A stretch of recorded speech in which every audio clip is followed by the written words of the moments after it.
Good morning, dear students. Our next chapter, chapter 9, Air, Water, and Weather. Let's get started. Look at the picture given below and write the kind of weather shown in each of them. Actually आपको उन pictures को देखनी है, उन pictures को देख के पता लगाना है कि कौन सा सीज़न ये है. ठीक है, जैसे छाता लेके तो रेनी सीज़न है, हीट सन का ज़्यादा है तो समर सीज़न होगा. ठीक है, हवाएं चल रही है. ठीक है, कैसे अपन को एक्चुअली पिक्चर्स को देख के पता लगाना है कि कौन कौन से सीजनेबल हैं. ओके, अब स्टार्ट करते हैं. The sun and the weather. First topic है the sun and the weather. Weather is the condition of the atmosphere is a place at a particular time. Actually क्या होती है, वेदर क्या condition होती है एटमॉस्फेयर की एक पर्टिकुलर टाइम पे, जहाँ हम जिस जिस प्लेस पे हैं, जिस पर्टिकुलर टाइम पे हम जहाँ पे हैं वहाँ पे एटमॉस्फेयर की कंडीशन क्या चल रही है. मतलब एनवायरनमेंट में एटमॉस्फेयर में हम देखते हैं एटमॉस्फेयर पूरा मतलब हमारे देखते हैं कि आसमान में आकाश में कैसी कंडीशन दिख रही है, कूलिंग है या फिर हीट है ज़्यादा या फिर बादल वगैरह है, तो उस बेस पे क्या डिसाइड होता है weather. Okay, it is not the same everywhere. ये हर जगह सेम नहीं होता. It might be a hot and sunny day. अब ये क्या हो सकता है, ये कहीं तो गर्म हो सकता है और कहीं क्या हो सकता है sun hot and sunny day होता है where you live. It might be a hot and sunny day where you live. जहाँ आप रहते हो वहाँ हॉट होगा या सनी डे होगा, but in other parts of the other world it would be cloudy और स्नोविंग. एक्चुअली जहाँ आप रह रहे हो वहाँ गर्म मौसम है, तो ऐसा नहीं कि सभी जगह सेम होगा. कहीं दूसरी जगह क्या होगा, वो क्या होगा, वहाँ पे क्या होगा, वो क्लाउडी होगा और स्नोविंग वाला होगा. Also it may be the sun in the morning on your way to school but it may rain it the afternoon. ऐसा भी हो सकता है कभी कभी कि आप देखते हो कि मॉर्निंग में आप उठे हो तो सनी मौसम है, लेकिन आप जब स्कूल में गए हो तब सनी है. और बस जब दिन के समय आफ्टरनून में क्या हो गया, वो रेनी सीजन हो गया. मतलब एकदम वेदर क्या होता है, कंटिन्यू क्या होता है, चेंज होता है. ठीक है, the sun causes the change in the weather. और ये रीज़न क्या होता है, सन की वजह से क्या होता है, sun causes changes in the weather. Sun की वजह से क्या होता है, वेदर में चेंजेस होता है. ठीक है, the heat of the sun changes water from one form to another and also affect the movement of air. Actually क्या होता है, जो हीट जो होती है सन की, वो वाटर को एक जगह से दूसरी जगह मूवमेंट की, मतलब एक्चुअली एयर में मूवमेंट होता है वाटर का. सन की वजह से क्या होता है, वाटर का मूवमेंट कहाँ पे होता है, एयर में होता है. एक जगह से दूसरी जगह वाटर क्या होता है, ट्रांसफर होता है. ठीक है, the changes in water and air bring about changes in weather. अब ये होता है कि वेदर में कैसे, देखो सनलाइट है ना, वॉट एयर में एयर भी है, हल्का हल्का मॉइस्चर वाटर प्रेजेंट है, तो उसकी वजह से क्या होगा, तो changes in water and air, water और एयर में क्या होगा, चेंजेस होगा, है ना. Bring about changes in weather, इसी वजह से क्या होगा, चेंजेस क्या होगा, वेदर में चेंजेस आएगा. ठीक है, अब सेकंड का था टॉपिक का था what causes day and night. Day और नाइट, दिन और रात कैसे होते हैं. एक्चुअली हम देखते हैं कि दिन हो गया रात हो गया. How, what causes day and night. The earth move on title axis. अब अर्थ अपने टाइटल एक्सिस पे मूवमेंट करता है, आप जानते हैं ना. अर्थ कंटिन्यू अपने एक्सिस पे क्या करती है, मूवमेंट करती है. ठीक है, the movement is called rotation. उस मूवमेंट को हम क्या बोलते हैं, rotation. What can we say, rotation. It takes 24 hours for the earth to complete one rotation. अब अर्थ को एक रोटेशन कंप्लीट करने के लिए कितने घंटे चाहिए, 24 आवर्स.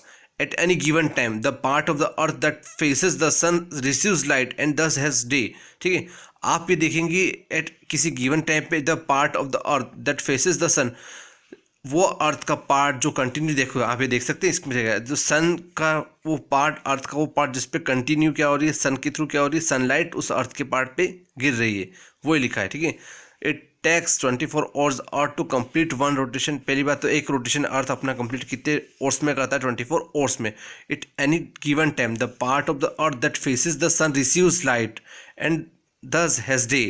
जब सन की रिसीव करता है वो पार्ट अर्थ का लाइट कंटिन्यू एक जिससे घूमेगा, कंटिन्यू घूम रहा है मूवमेंट. अगर ये वाले पार्ट आया घूमते घूमते इस पार्ट के आगे अगर सन आ गया और वो लाइट रिसीव कर रहा है तो उस वक्त क्या होगा, डे हो गया. और अदर वाले पार्ट में क्या होगा, नाइट होगा. देखो आप दिख रहे हैं, जो सन के सामने आ गया घूमते घूमते अगर हमारी अर्थ, तो हो गया डे. और जस्ट अपोजिट वाला पार्ट वहाँ पे क्या हो जाएगा, नाइट हो जाएगा. Clear. At any given time the part of the earth that faces the sun receives light and दस has day, whereas the other part that is away from the sun does not receive light, जो light receive नहीं करता है, and that has night. Hence the rotation of the earth causes day. इसी वजह से हम इसका क्या बोलते हैं, रोटेशन क्या करता है, डे और नाइट को कॉज करता है. ठीक है, हाँ. अब नेक्स्ट आता है why do we have season. Why do we have season, seasons क्यों आते हैं. ठीक है, the earth moves around the sun its on orbit. अब अर्थ अपने जो सन के आसपास घूमता है, हम बोलते हैं ना अर्थ मूवमेंट करता है अराउंड द सन, तो पर वो अपनी ऑर्बिट में, उसको जो एक हम बोलते हैं ना, एक क्लास होती है जैसे हम अपनी क्लास में बैठ के पढ़ाई करते हैं, तो वैसे उसको भी अर्थ को क्लास मिली, उस क्लास में उसको घूमना है सन के आसपास. देखिए, तो अर्थ घूम रही है, आप देख रहे हैं सन के आसपास घूम रही है. The earth revolves around the sun. Earth हो रही revolves around the sun, the movement is called revolution. उस मूवमेंट को हम क्या बोलते हैं, रिवॉल्यूशन। और अर्थ जब सन का पूरा एक चक्कर लगाती है तो हम बोलते हैं 1 साल हो गया है ना। It takes 365 days and 6 hours for the earth to complete the 1 revolution. एक रिवॉल्यूशन कंप्लीट करने के लिए कितने चाहिए इसको, 365 days and 6 hours for the earth to complete 1 revolution.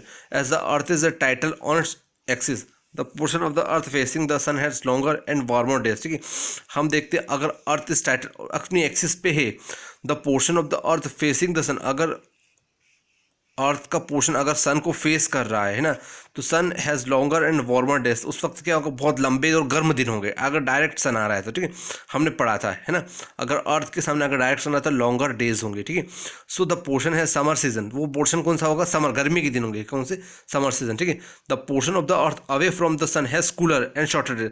और जब अर्थ के सामने सन का पोर्शन नहीं होगा, दूर होगा, the portion of earth away from the sun has cool दिन होंगे और छोटे दिन होंगे। ठीक है, the portion has winter season, उसको हम सीजन को क्या बोलेंगे, विंटर सीजन। ठीक है, therefore the revolution of the earth causes change, इसी वजह से क्या होता है revolution of earth, therefore the revolution of the earth causes changes in season. इसी वजह से रिवॉल्यूशन होता है और क्या होता है सीजन में क्या होता है, कंटिन्यू क्या होते हैं, चेंजेस होते हैं। ठीक है, the earth revolves around the sun. Okay, how to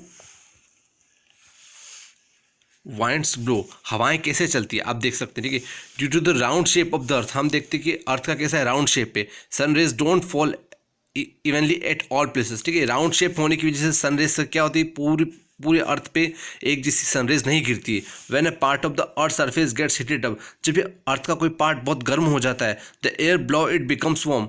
तो क्या होती है, जब अर्थ का कोई पार्ट बहुत गर्म हो गया तो एयर क्या होती है, गर्म हो जाती है, एयर की above it becomes warm. This warm and lighter air rises up, और गर्म जब सनलाइट पड़ेगी तो गर्म हवाएं क्या होगी, ऊपर की तरफ उठेगी, rises up. It turn the cooler, उसके बाद क्या होगी, देखिए आप देख सकते हैं ये वार्म एयर है, कंटिन्यू है ना, ये ऊपर जा रही है एयर एटमॉस्फेयर में, वो जहाँ पे क्लाउड है उसके बाद वो इधर से नीचे से आ रही है, कूल एयर आ रही है। ठीक है, आप देख सकते हैं कंटिन्यू।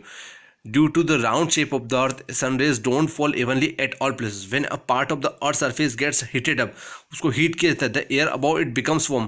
एयर क्या बन जाती है, गर्म बन जाती है। ठीक, एयर becomes warm.